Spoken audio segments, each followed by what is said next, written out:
Hey guys, and welcome to the IREX walk cycle through the desert. It's going to be a pretty cool cycle, cool animation, and we'll end up with something along these lines.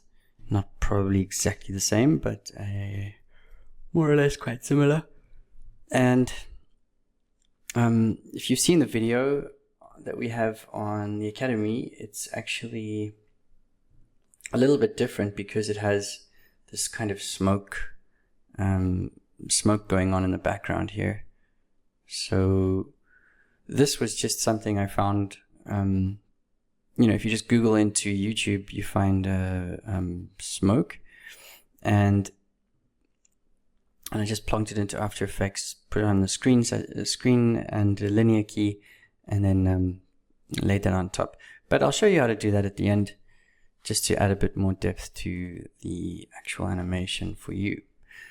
So yeah, so this is just play blasting through the viewport. I'm using Maya 2022. I've got ACES as my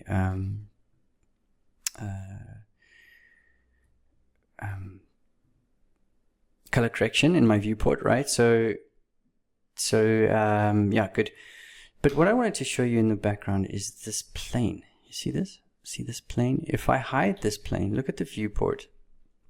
Let me just zoom into the camera. If I hide the plane, so look at how less depth you get in the camera.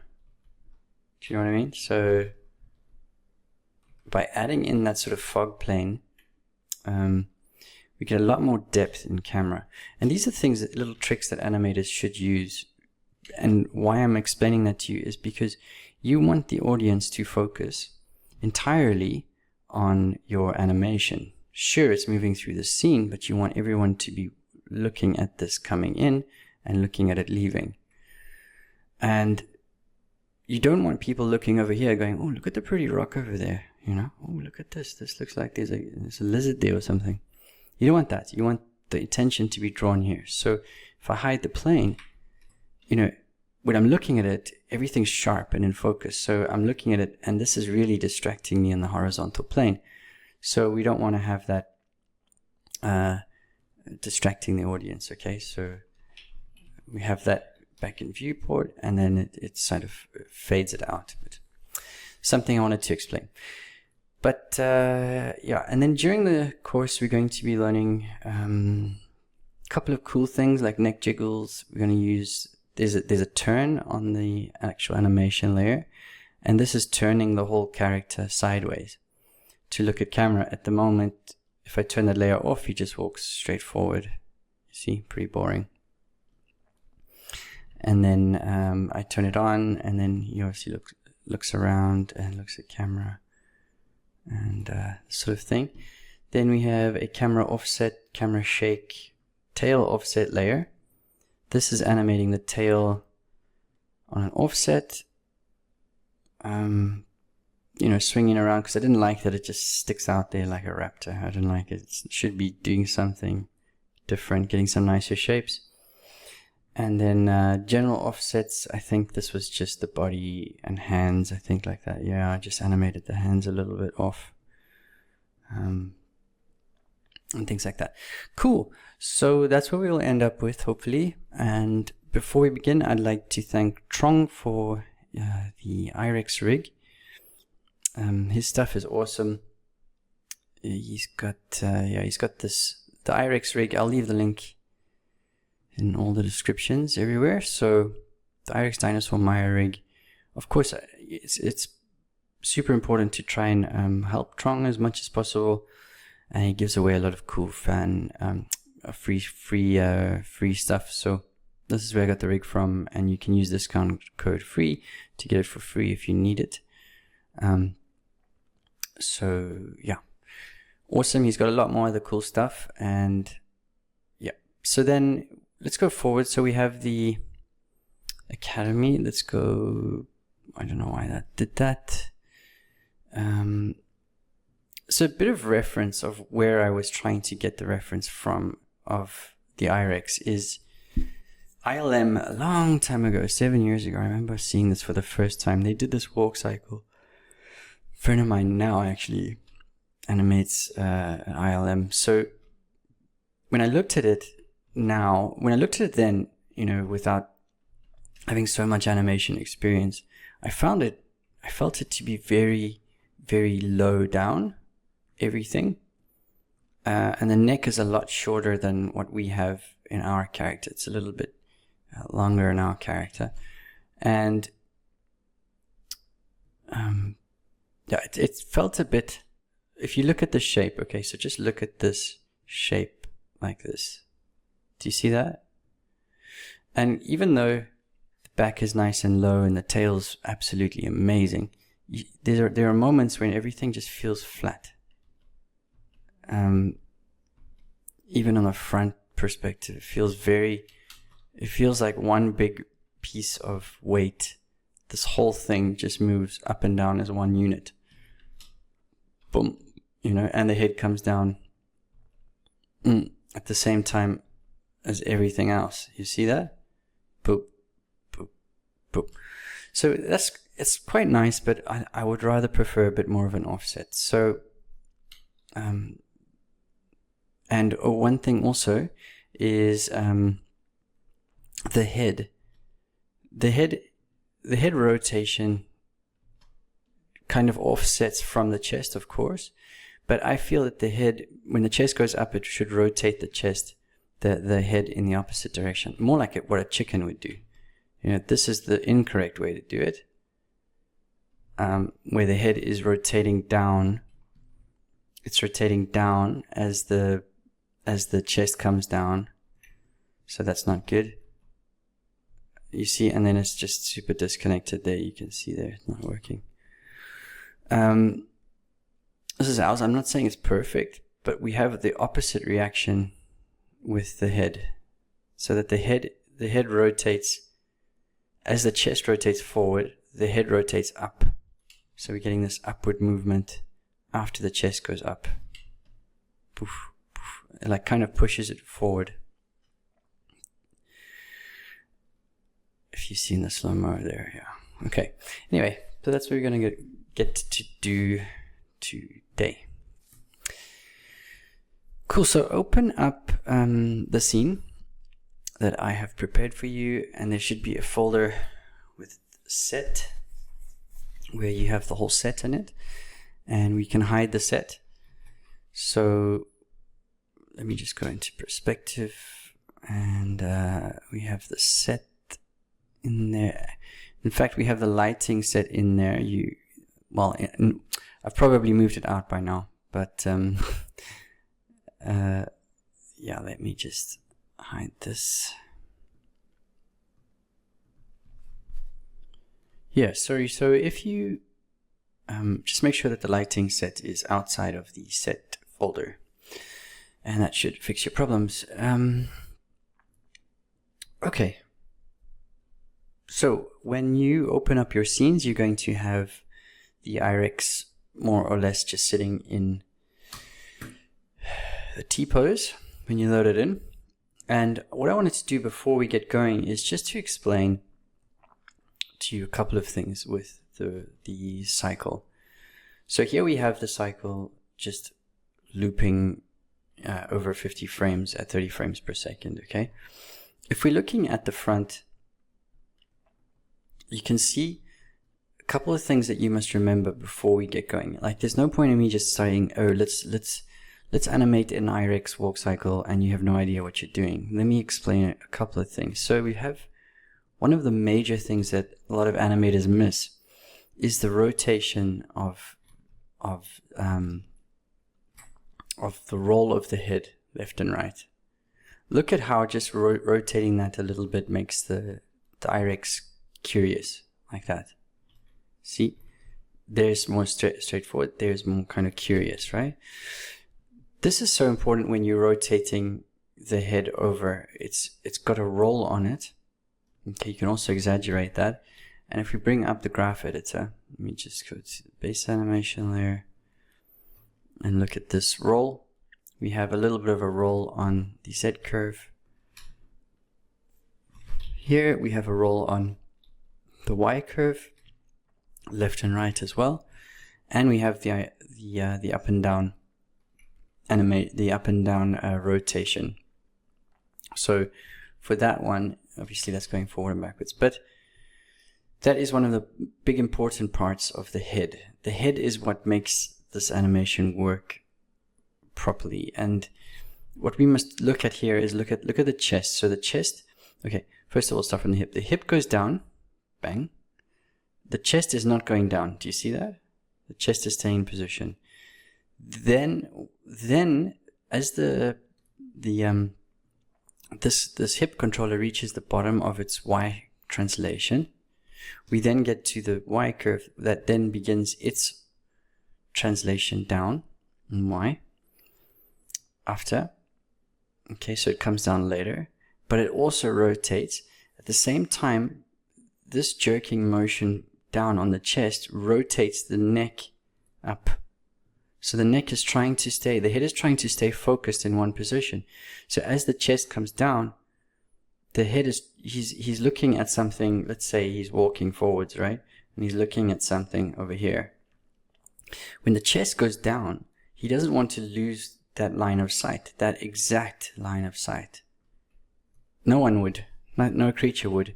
So therefore it would counter rotate up to maintain that angle. And that's why I believe that some of the walk cycles I've seen are just incorrect. And as the chest goes up, it does the opposite. So it's going up and it's trying to a lot of animators here would be rotating the head up in that direction. And that's not right. You also want to try and keep the head focused. But then one thing also for sure, which animators miss, is the translation of Z going forwards and backwards. Now with this rig, however, unfortunately, and Trong, if you are watching one day, it would be really nice if we could fix this area on the neck. The skinning up there is awful. But, you know, I know it's free and I know you're not working on it, but that would be really nice for animators because it really helps. And we get a lot of issues of flipping joints and things like that. Okay, cool. You guys are here to learn about the walk cycle, so let's get cracking. If we look actually also one more time from the top, the shift in weight also gets delayed, but the head more or less stays in place. Okay, so we have this big shift in weight in the hip, and then the head more or less gets counter animated and stays in location. We mustn't move the head. We mustn't move the head left and right. Just always keep it centered.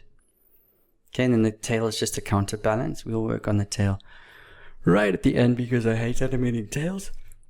And I'm sorry I'm yawning. It's very late here in sunny Mauritius while I'm recording this, but let's get cracking. So open up your scenes and we shall start with the walk cycle in its T-pose.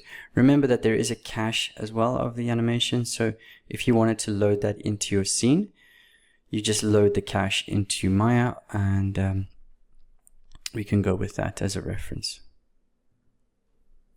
Okay, so to load that in, actually you'd go to cache, GPU cache, and then you want to import. And then you'd go into the course file. And if I have that, it's here, 50 frame cycle, and then import it. And it should line up with your scene. Well, you won't, your character would be zeroed out, but it's there underneath. So if I was to hide the IREX rig, there's the cache file running in the background in real time. So good bit of reference to have when you're working on it. And there's a bit of a pop going on there. I think I've done something. I'll probably clean that up and just make sure that you have it nicely in your scene. Okay, so here we go. So I'm just going to load in my IREX at frame 1 and it's going to be zeroed out. And then we're going to start blocking out the animation, moving forward. And yeah, you guys load in everything into the scene. If you want to have the light rig in the scene, you can load that in. Okay, so there's a light rig, and then there's this ground plane. I just added some stupid crazy color to it. You can turn all of this stuff off, whatever you want. And let's get cracking. Cool. So one thing to remember is that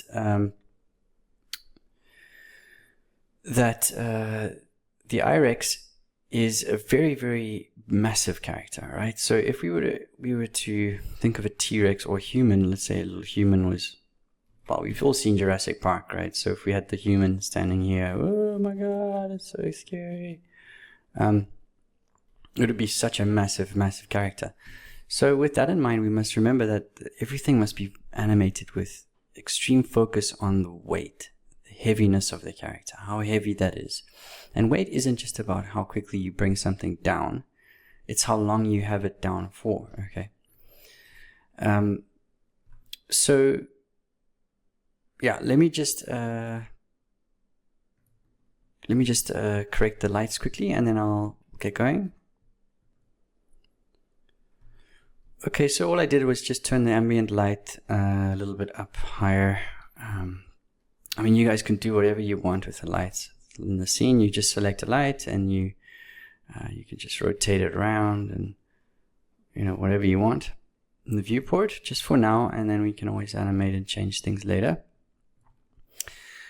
One thing to know, guys, if you have your viewport and you're seeing the normal map on, just remember that this is very, very intensive for the viewport to handle. So things get a little slow when you start. The rig itself is pretty difficult to maneuver anyway. You see how much lag there is on this rig. So what I found was, first of all, turning off anti-aliasing. That's for sure. You don't need motion blur or ambient occlusion or anything like that on in the viewport. And then when you select the body, just unlock it, just select the body, go into your hypershade. So you go to Windows Hypershade. Okay.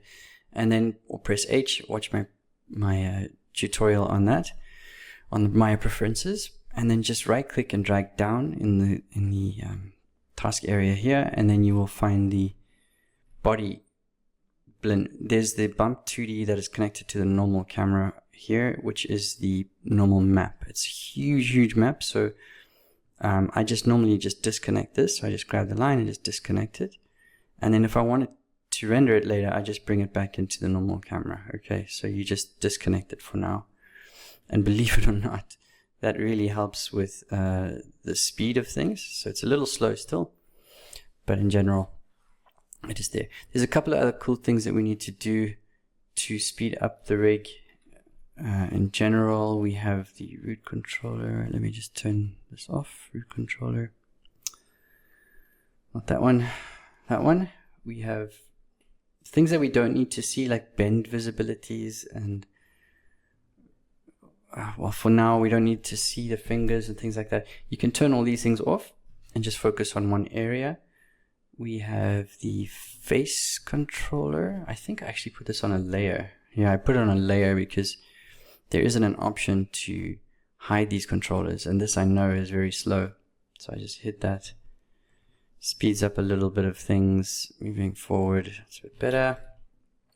And yeah, I mean, just in general, even if you went into without the textures loaded, it's still pretty slow. So it is just the way it is.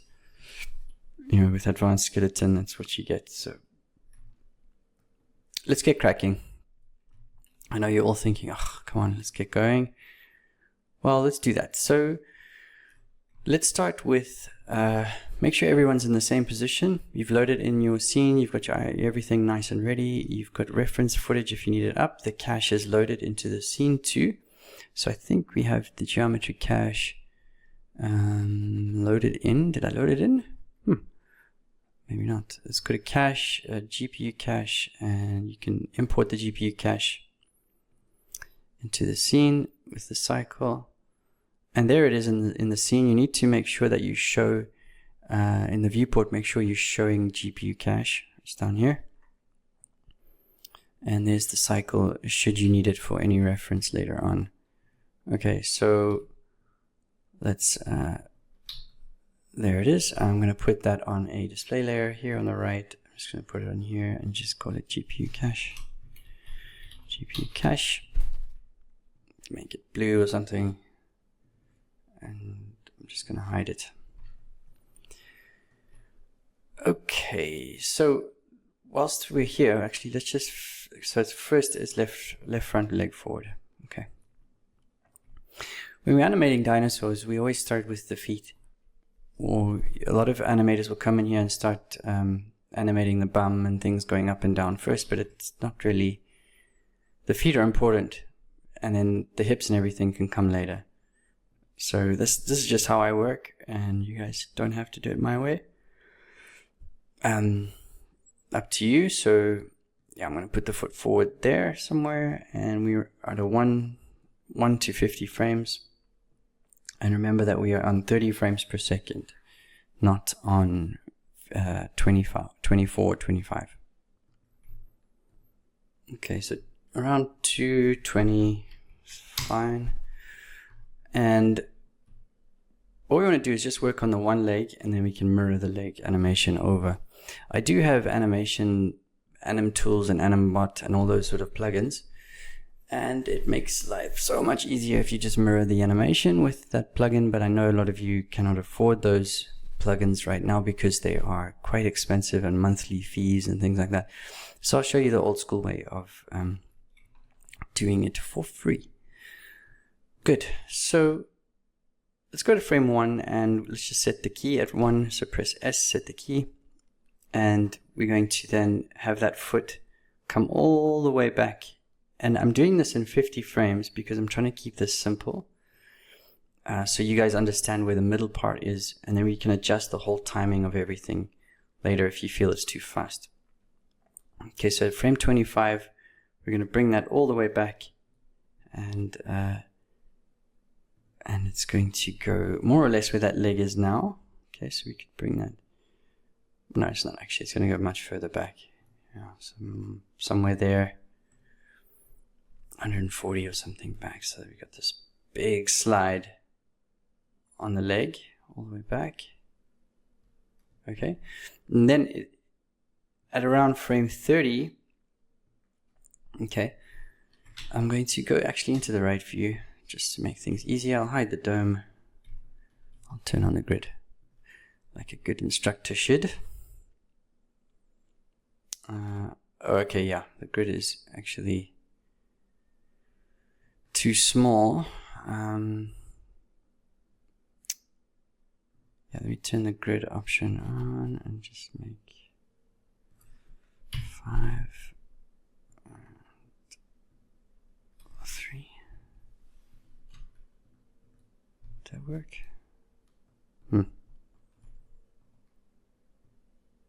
No, it's not working in my viewport. It's fine. Turning the grid. We're going to frame 30. We're going to take this foot back even further. So we're continuing to go back at frame 30. And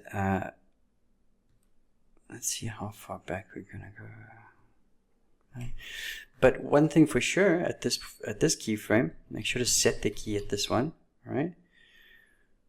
At frame 30, what happens is that the foot needs to go up and it needs to rotate down. Oops. Down, rotate down. Okay, so we're going to start to rotate the foot down.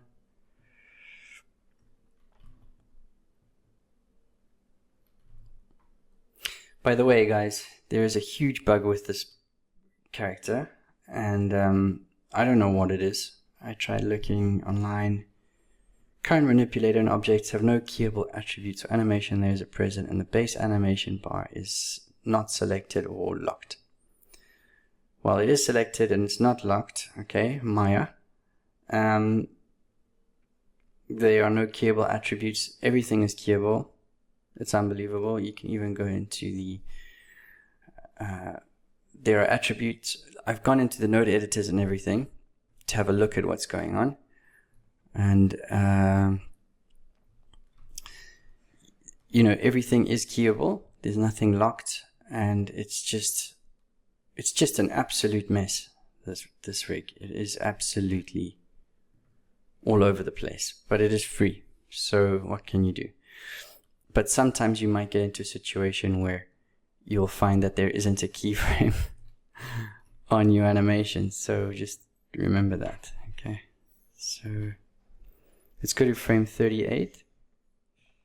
And at frame 38, the leg is actually starting to come forward, but it's rotating itself to like 90 degrees here.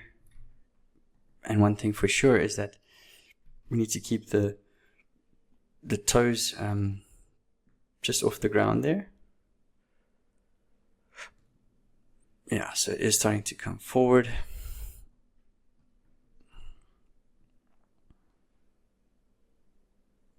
Okay, so forward B. If I set a key, is it setting it? Yeah, okay, that's good. If I try it again, it gives me the error. See that? Amazing. Okay, so yeah, good. And then we're going to go to frame 46 and have the leg forward even further, rotating back pretty much straight like that back. And then wait, this is at frame 46, so set the key there. And then at 50, what we do is we copy frame 1 to 50 and set the key. But at frame 1, I don't like that we're stepping with the foot flat like this. I mean, no character would step with its foot coming down flat like that. It's actually the other way around. So we would have a little bit of an angle rotation on there. Set the key.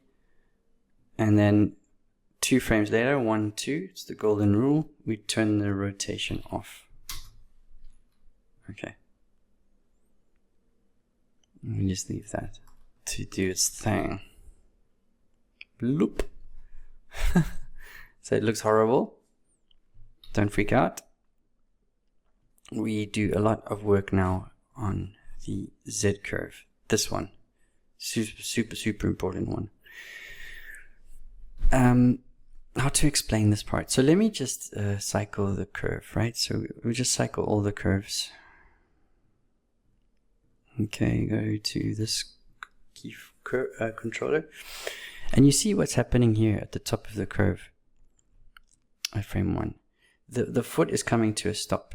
Moving. What I mean by that is it's moving forward by no amount. It's just, you know, the distance between here and here is more or less the same. So what we get is what we call a sticky keyframe. And we don't want that. So we want to have at frame 1, as the contact is on the floor, that the foot is already accelerating back. And how do you do that? You take the handle and you point it in the weighted tangents. Make sure you have weighted tangents on. You go to curves, weighted tangents. And then you can, you know, add weight to your tangent without adding more keyframes. Really nice. And then you point that one to that keyframe. Very important. We can actually drag that a bit, maybe a bit further back. This one also needs to be pointing to that keyframe. And then afterwards we have this follow through. And here the follow through also mustn't stop. It must never stop. It must just rotate. You must go into the keyframe pretty quickly. Go into the keyframe pretty quickly. And then overshoot coming out of it. And then have the leg accelerate forward, which is fine. And then at the end key, we want to make sure that this side of the handle, this side is pointing onto the curve as well. And we need to smooth, this one out so we can accelerate this a bit further forward. Be careful with this one, it's quite tricky. But yeah, we don't want to have a flat area. Let's play this back. Yoop.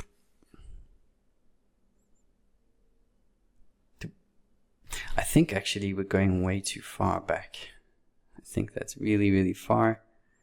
I might just take the whole amount and scale it up a little, just so that we're not going super far back like that. Okay, that's the foot. Tricky. All right. So timing wise, yeah, I think that's all fine.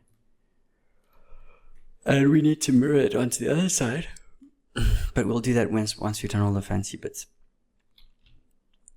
Okay, let me go into perspective. The next part that we want to do is, we're not sliding an X, are we? No, okay. The next part we want to do is we can rotate the toes, so we can curl the toes and add some sort of really cool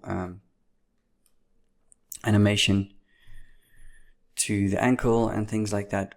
But for now, one thing that is important, what the IREX does is it rotates its leg like inside like that, which is something we will be adding in a second. Let me just rotate these toes. So let's grab the toe controller. It's been a while since I used this rig, and it's this rounded thing down here. And yeah, we can rotate all these toes. So just select them all, middle mouse in your scene. So let's go to 25, where we are in the passing position. Keyframe 1 is the same as well. And around frame 30, if we turn on the ground plane, just turn on the dome, you see that the toes start to go through the floor. It's not so bad. You can kind of try to counter animate that, but be careful of that part. And then here, as the toes come off the ground, so around frame 36, 37, 38, we want to just make sure, maybe even frame 35, we want to make sure that these are starting to rotate backwards, like that. Okay, so you get this counter animation as the toes go backwards, as the front of the foot goes forward. Okay, even here at 42, this is when they'd probably be the most curled in. Okay, and we should try and keep that foot even lower to the ground. It's too high right now. And then we'll get this little flick on the toe. Around 50, we can just have the toes maybe a little overshooting them. 50, and then just zero it out here at two frames after. Let's play that back. Once autosave stops autosaving, sorry.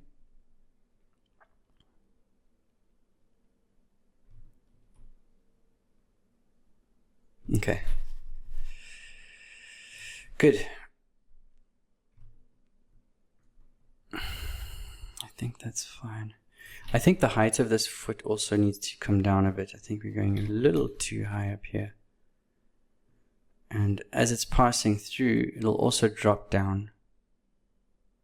So actually the foot will sink before it goes up again.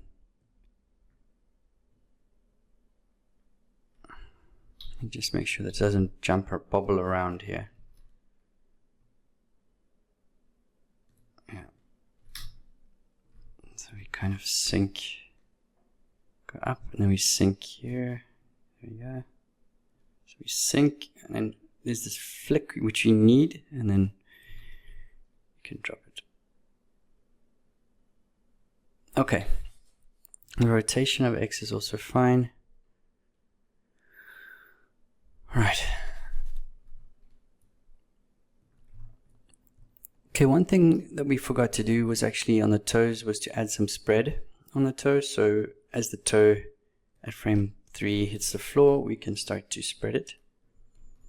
So we start spreading the weight of the toes over, and then it's frame 7, you can really go for it. And just middle mouse to 25 to set the key, and then you can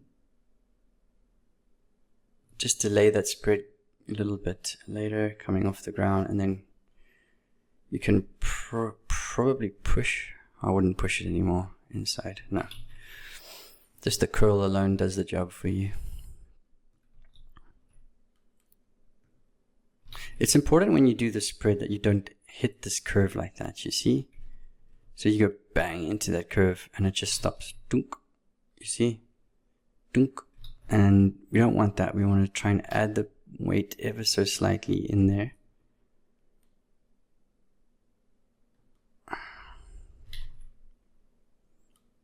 There we go. Bit smoother. Okay. I'm not going to do too much more with this because we're going to be adding in these rotations. So for now, I want to just mirror the animation of the feet from one side to the other. Then I'm going to add in the rotations. What I'm not going to do now is I'm not going to rotate this over and try and mirror it, because we're flipping the axis and it's just going to become more complicated. It's just easier for me to show you the offset of that later.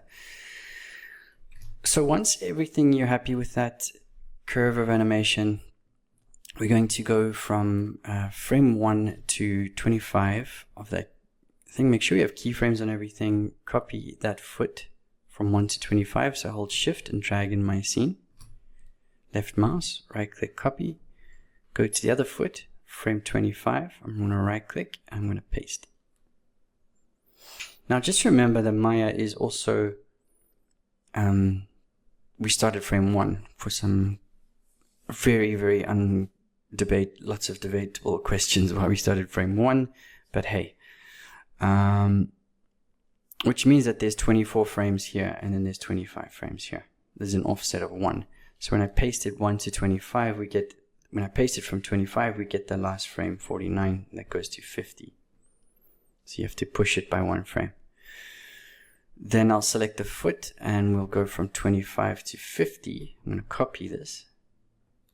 I'm going to go to the other foot. I'm going to go to frame 1 and I'm paste it. When I paste it, that last keyframe is going to go to 26 here. Okay, so I'm going to paste it. Boom. What you want to do, it's very important now. You see what's happening to the tangents. It's very important that you do not delete keyframe 26 where the tangent is going in. Okay. We need to delete 25. Frame 25, we delete it and we take 26 and we move it back by 1 frame. Does that make sense? I hope so. If not, press pause and go back. Okay, because you're copying the values, so we need to make sure that everything lines up perfectly. Okay.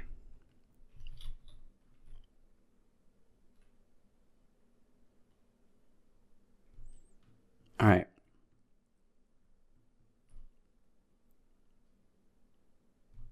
So for now, it doesn't look delicious, and you're probably thinking, oh my goodness me, what have I done? Why am I studying this course? It's not doing anything for me. Oh my god, I'm going to go and jump over a bridge. Don't do that, please. Nobody do that. We now just leave those as they are. We go into the hip. We get the hip to start to move up and down, to give us room to play and room to know how far back that foot will go, right? So if I at this stage the hip is going up, obviously I need to have this foot be a bit further forward, if that makes sense. So this is how I work. So I do the basics, go up, come back, go up, come back, finish. Once I'm finished in this section, I just move to the chest, to the head, the arms, tail, finished. It's pretty straightforward, actually. So yeah, okay, so that being said, let's go to the hips and let's work on those. Okay, so with the hips we have, you can see how low it is at the moment. I really don't like that. I think that we, again, need to have the hip a little bit higher, especially at frame 1, which is the contact position. So I'm going to lift the hip up a little bit there. And I'm going to set a keyframe at 1. and a middle mouse to 50 and set the same keyframe. Okay, you can also do the same at 25 and set the same keyframe, whilst you have the 0 height that you want to be at. And now as the leg is going down, as the weight is coming down, sorry, as the feet are going back, the weight is now shifting down onto this leg, this right leg here. So we go to like around frame 6 and we start to bring this weight down onto that foot. Okay, be careful of see the tangents are being created automatically like that, and it's just not super nice, Maya. It's difficult anyway being an animator, but you know, when Maya doesn't really help sometimes. Okay, so at frame 12 what we're doing is we're holding the weight down. So it's coming into this position, and then the muscles are all gaining the strength and capturing the weight of the leg as we begin to push it back up again. Okay, so let's go to frame like 17. Let's go to 17 and start to lift up the leg. Okay, so we're coming up. It's a little too fast there. I think actually 19 would be better. Yeah, 19. Careful what happens here with the tangents, or your tangents. Okay. Yeah,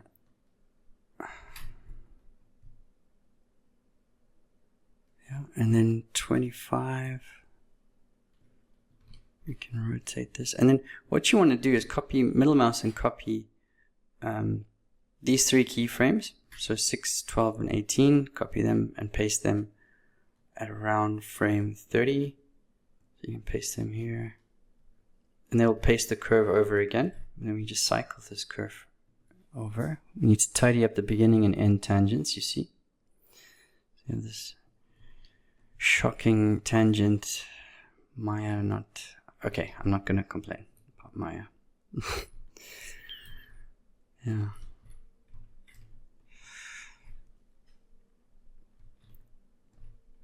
Okay, so we're dropping the weight there, and I'm just going to play this back in a simple up and down loop. Boom, boom, boom, boom, boom, boom. Guys, remember at the top of your curve, hey, when you're coming up at frame 18, that keyframe must be lower than this one. You mustn't have it the same height, and it mustn't be perfectly aligned. You just must make sure that it is lower, so that there is time for you to keep going up here. If you go up earlier, the weight just shifts around, just sits around at the top there. You see, like a bouncy ball. Nothing really happens to it up here on the top of the curve. But if you have it lower, you still climb up in time before you drop the weight. That's something that was taught to me a long time ago and always stuck with me, so you're welcome. Good. So we have the up and down of the hip, and I think that the next one we do is the left and right of the hip.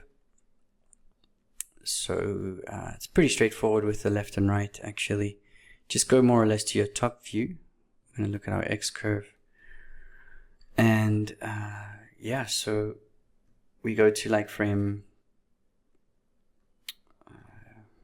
So it's quite straightforward. So you're shifting the weight left and right, right? So you're going here, those 3 are the same.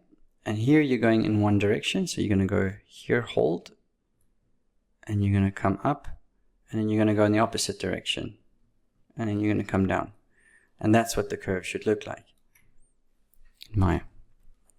So at frame 12, we're going to shift our weight onto the foot that is taking the weight, which would be our left foot, because that's taking the weight. The other one's off the ground, right? So we're going to pull it over to the side.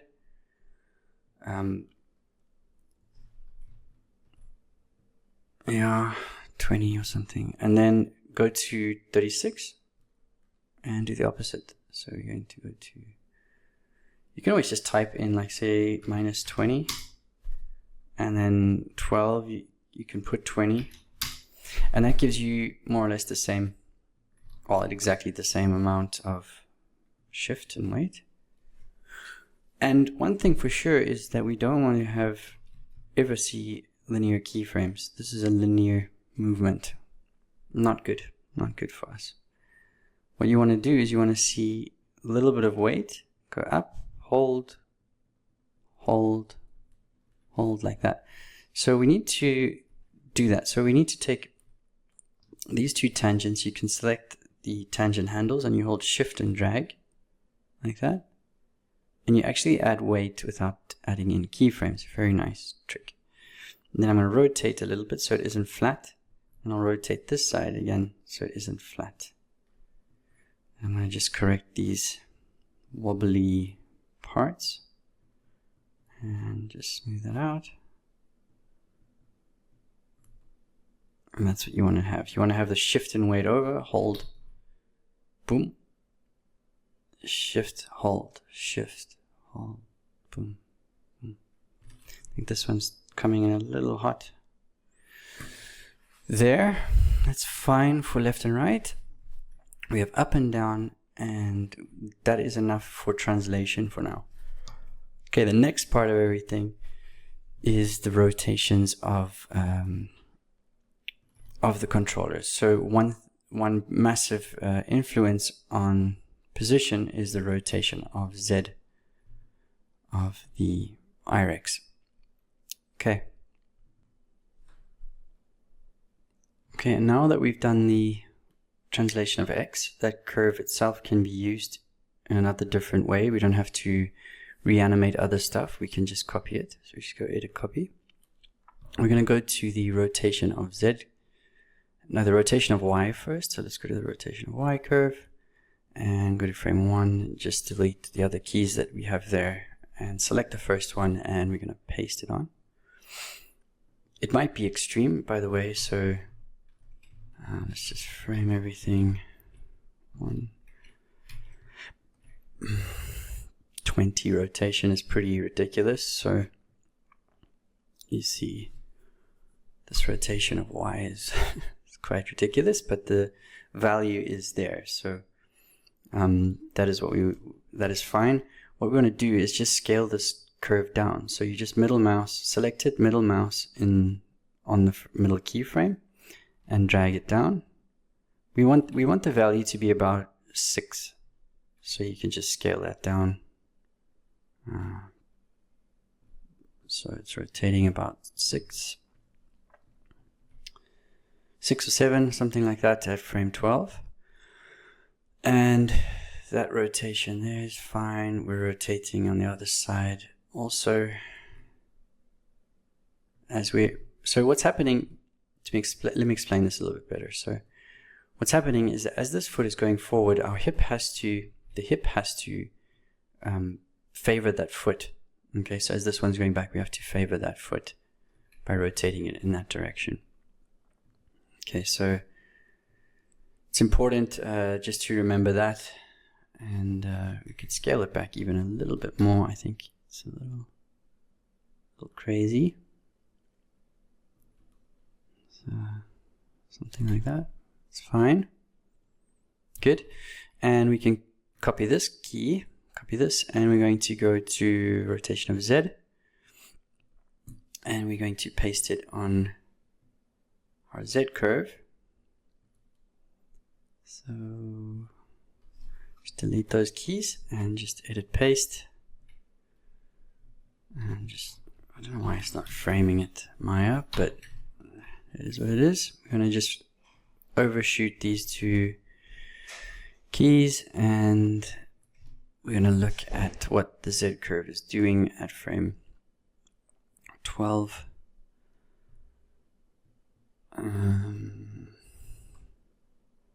Okay, so at frame 12 we are rotating down, so the controller is rotating in that direction, which is fine.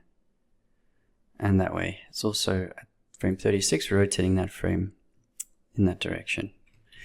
But what we're going to do later on when it comes time for tweaking everything is we're going to take this and we're going to offset it by like 5 frames. But we don't want to do that now because you see what happens to the timeline. Get a bit of a mess in here, so I'm just going to keep it simple for now and then we'll offset it in a minute. And yeah, I think that is it. We have a translation of Z2, which is forward and backwards, and we can add that in, but for now let's just leave that as it is. And let's go back to working on the feet for now. Okay. So with the feet, we want to just make sure that we are rotating the feet when the foot comes off the ground here. Okay, so as the foot is coming off the ground, I'm going to go in the front view. I don't think the grid even works in here. Now it's very, very crazy here. I think it's just because this rig is actually, the scale of it is huge. So, and I don't think it is scalable at the moment. That's the original grid of Maya. So normally we zoom in and we have a character that's, you know, on the grid, and then that's the size of it. If we zoom back, this is what we have to work with. But let's go into the front view anyway. Turn that off. Yeah. And as the foot is coming up in the air, we are going to translate it over. So we're going to translate it with a slight swivel and rotation. What you can do is you can either rotate the leg like this, you rotate the leg over like that, or you can swivel the knee, but it doesn't really rotate the foot. So what we're going to do is we're going to go to frame 38. I'm going to rotate the foot in Y a little bit like that. You'll see, I think that it's also, let me just make sure I'm in object mode. When I rotate it, if you look at the attributes, can you see that I'm rotating in 3 different axes? That's also unavoidable, unfortunately. So with the way the rig's set up, it's not something we can fix. But we have to do it at frame 38 on the passing position there. Okay, and you can also slowly bring back this Y rotation at 46. Like that. So you just slowly bring it back. You can overshoot there. And Z as well, you can also bring it back a little. Like that, and overshoot this key here. Like that. Something along those lines. So if we play it back, we should get a little bit of a rotation on that foot. Okay, what I don't like is this up and down movement here on the foot. I'm not liking that anymore. I'm not liking this part. We should get the sync, but it shouldn't be so obvious.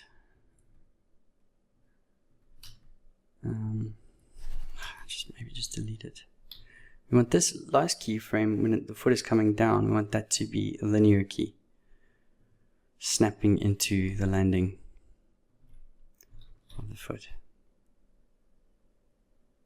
But the issue is, you see here, we get this, the toes rotating through the ground. That's the issue that I have normally.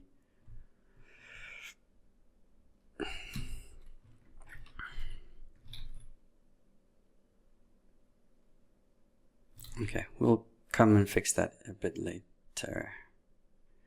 Let's go to the other foot, do the same on the other side. Oh, we didn't do the spread on this toe. Okay, so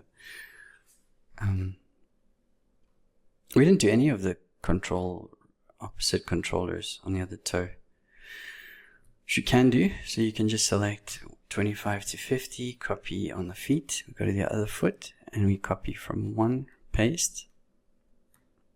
Okay, remember 26 goes to 25, and then we go to the other foot, and we go to 1 to 25, copy, go to the other foot, we paste from 25, paste, and we take 49 to 50. It should give you the animation of the toes.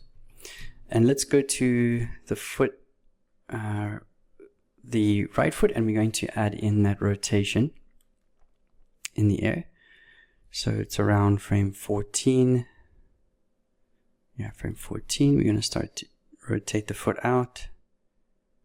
And yeah, something like that. And yeah, 22, we just need to keep that going. So we go into our rotations. So Y and Z. Let's work on Y first and just keep that going in. And then overshoot this foot, and then Z as well. We can bring that up. Just overshoot that and soften that intro into that key. Okay.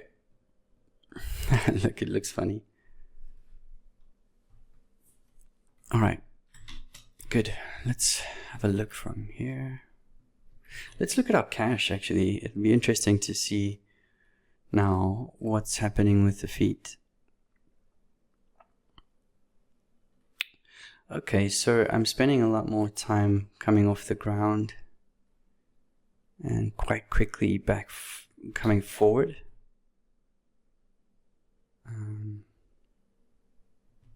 Yeah, that is, I mean, that's just, I'm just animating it differently from before, but maybe we 25 could go further back instead. So we could take everything and bring it down a little. Oops. Bring it back a little. But then you see the overshoot is pretty low. So I could scale those up.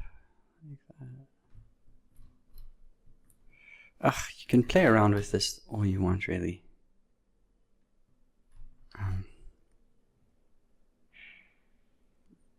Up to you guys. Here we're actually moving forward earlier. Here we're not so much forward. So I could delay that a bit. Just make sure that you enter into this keyframe perfectly. Yeah, that's fine. Go to the other side and you can also do the same. Or just match the cache, you know. A lot of animators are just matching the cache. So here I would just maybe scale these up a bit. And just fix this keyframe.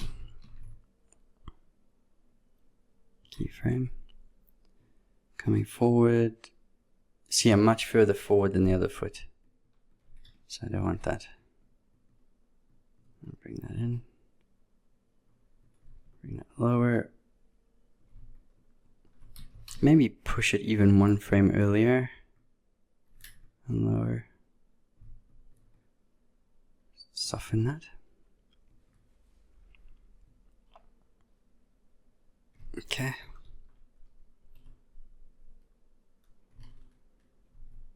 Yeah, it's fine. But even now when the foot comes off the ground, I don't feel like it's not going further as far back as I would like, but hey, we can again tweak all that stuff later on. All right. Good. Feet are done for now. We are going to move on to the second part of the tutorial, where we will focus on the chest and the head and the arms, and then we will finish on the tail, and then we will add some secondary animation to the neck, the head, do the offsets. We're going to fine tune all the stuff on the feet, the fingers, and all that stuff, and then we shall be ready to go. So yeah, I'll see you in the next part of the lesson, and yeah, see you then.